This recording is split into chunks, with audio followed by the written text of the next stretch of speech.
May isang binata na naglalakad sa kalye. Inakala ng binata na ligtas siya. Subalit,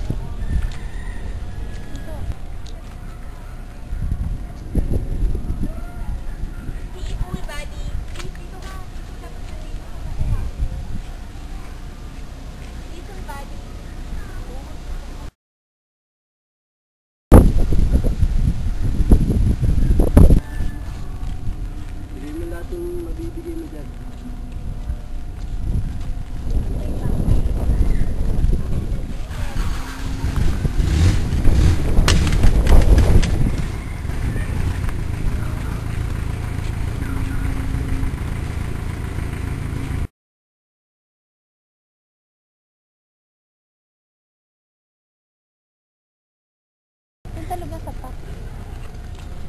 at pagkatapos nun, iniwan lang siya na nakahandusay sa kalye na walang malay.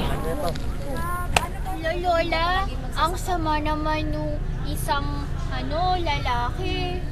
Pero may tumulong ba sa kanya?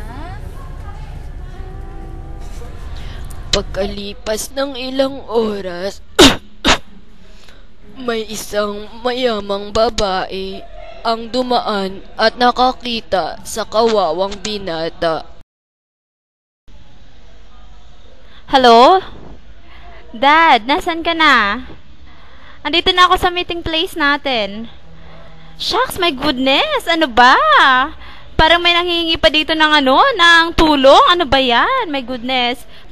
At makalipas ang ilang saglit, may dumaan na naman na isang relihiyosang babae.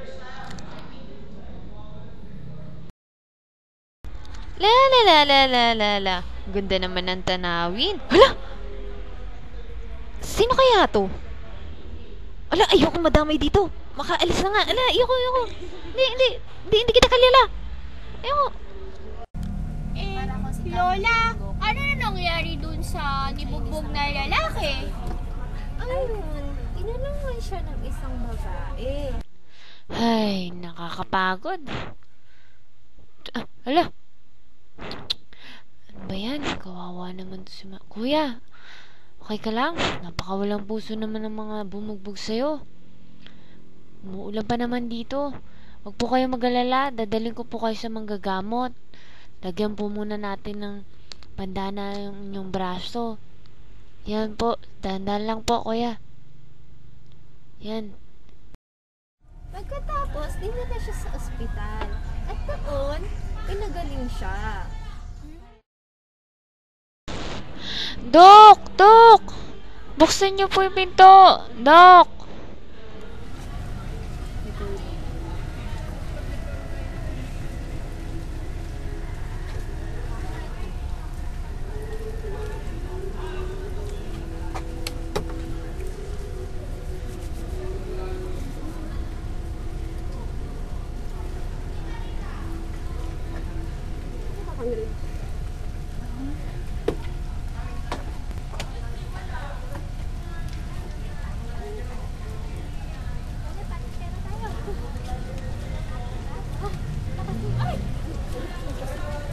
Okay na yan.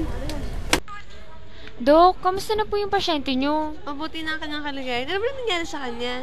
Di ko po alam eh. Nakita ko lang po siya sa lansangan. Binugbog po ata. Mabuti na natin nila. Kailangan na rin po umalis. Nag-iwan na lang po ako ng pera. Sige, Ito po, kayo na pong bahala sa kanya. Sige, ako na lang bahala sa Sige kanya. po. Ingat!